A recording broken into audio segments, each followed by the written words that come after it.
Governing vessel 20 is located on the top of your head.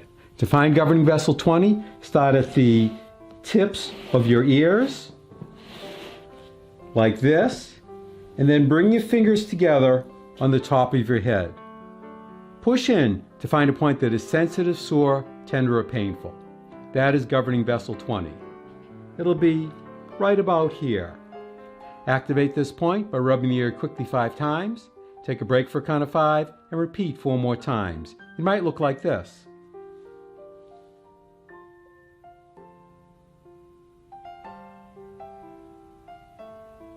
Or if you have a Tei Shin, it might look like this.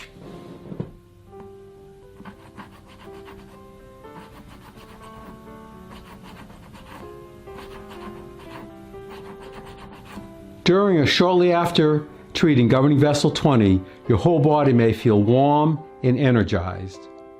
Repeated treatments deepen the effect.